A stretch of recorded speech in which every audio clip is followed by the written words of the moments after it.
Welcome to Weddings Unveiled, the podcast designed to help you build a productive, profitable wedding or event business. Here's your host, Angela Profit.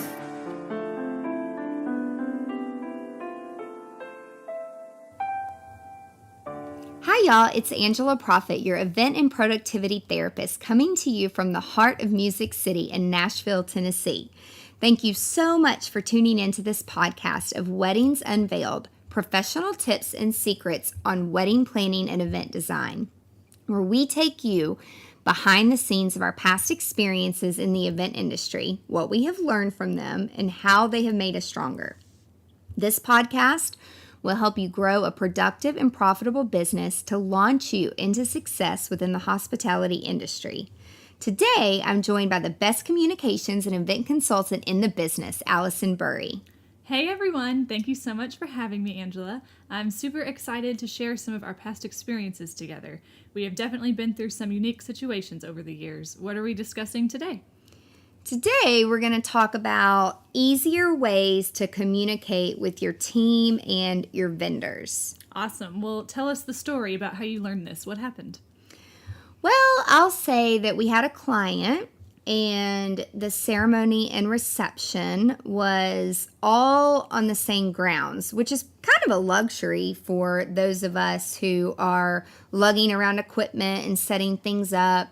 But even when it's on the same property, the ceremony location, the cocktail hour, and the reception, it was walkable, but when you're going back and forth, having golf carts would have been really, really helpful. So now when we go back to that venue, that's something that I put in the budget that I like to rent, not only for the bride to go around the grounds to ride the golf carts, take pictures, but also for the vendors, because the photo team, the video team, they have a lot of equipment that they really need access to, different types of lenses and lighting and things like that. So it's really important that you educate the client on that. The other thing is, I think it was after this wedding that I invested in a great radio system. I think that we may have had radios then, but we kept having interference with the venue radios. They have really, really tight security. It's at a museum with a lot of expensive art on the inside. Even though we were outside, there was still some security interference. And so investing in a great radio system is really, really, really important. And I would, if you asked any of my team members, they would say that too. I think we burned thousands of calories that day because it was all outside and then going back and forth from the ceremony cocktail area and reception to set up. And so there was just a lot going on. A couple other things that happened with this event too is I would just say stand your ground on certain things. For example, this client, they did not want to pay for a lot of lighting. And when you're outdoors and the sun goes down and it gets dark, just from a safety perspective, not even for photo video, you've got to make sure that the grounds are safe. And so she only would pay for like the very, very, very basics of what was needed for lighting. And it was just really sad because they had a beautiful wedding with beautiful table centerpieces and a fun band and a dance floor and gosh, everything that you would want. But she didn't understand the importance of lighting. And even though I really educated her and showed her before and after pictures, it just wasn't important to her. And she thought the wedding was beautiful, but when I stood upstairs and looked down, I'm like, gosh, this would look so much better if it had lighting on it.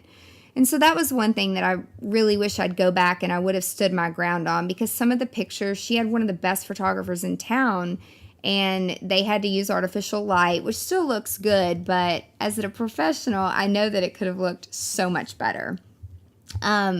Something else that I would say a tidbit nugget takeaway from this is, when you do a brand new design, we dream up these things with our clients, and half of them we've never done it before. And we tell them that we really like to create unique things. I mean, that's how we don't get bored doing what we do every week.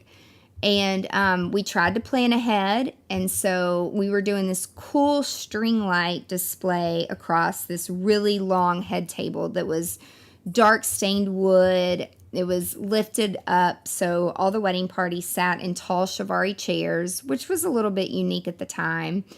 And so the truss was going to hold the string lights up across, going horizontal across the head table, because there were no hang points. We were outside in the middle of a courtyard, so you got to create hang points.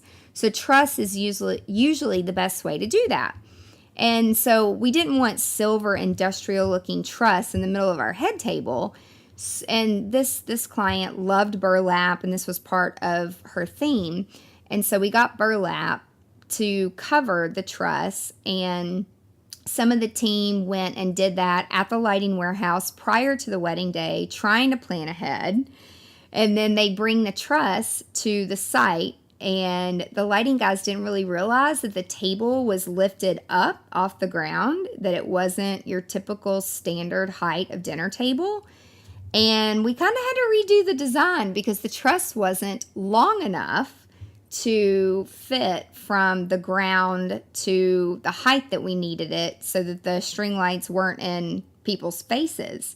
So we actually ended up setting the truss on the table, which it still looked really pretty. And yes, we could have added more truss, but then we didn't have more burlap. So it's just like this domino thing. It's like one thing happens after another thing. And so, again, like, even though we tried to plan ahead, somewhere in the mix, I didn't communicate appropriately of how tall the table was going to be. But again, we fixed it, we worked together, and it ended up being just fine. Awesome. Well, those are definitely some great tips and great experiences from that wedding. What was your biggest takeaway from everything that happened that day? I would say the biggest takeaway, honestly, is to invest in the tools for your vendors and team. Like I mentioned before, the radios and the earpieces, one of the best investments I ever made. It would have just made things so much easier for us to go back and forth. Having golf carts would have been very, very helpful.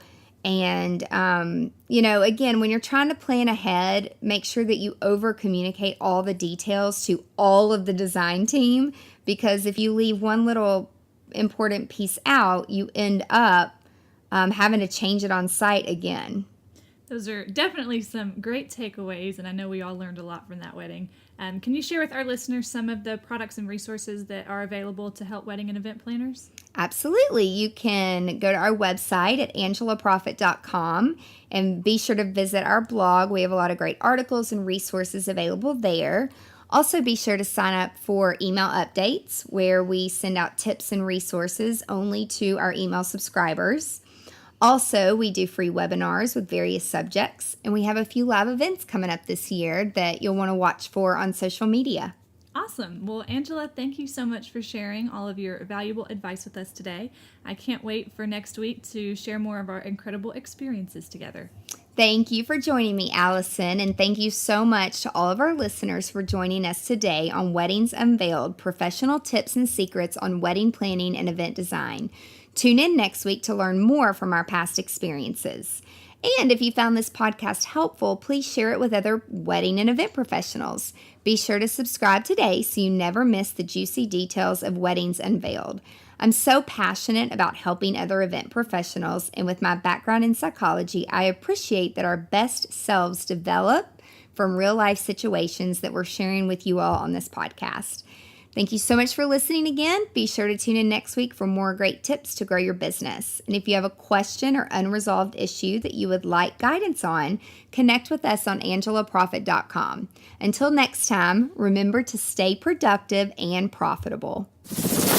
You've been listening to Weddings Unveiled with Angela Profit. Join us next time for more insights to help you build a productive, profitable wedding or event business. For more great resources, head over to angelaprofit.com.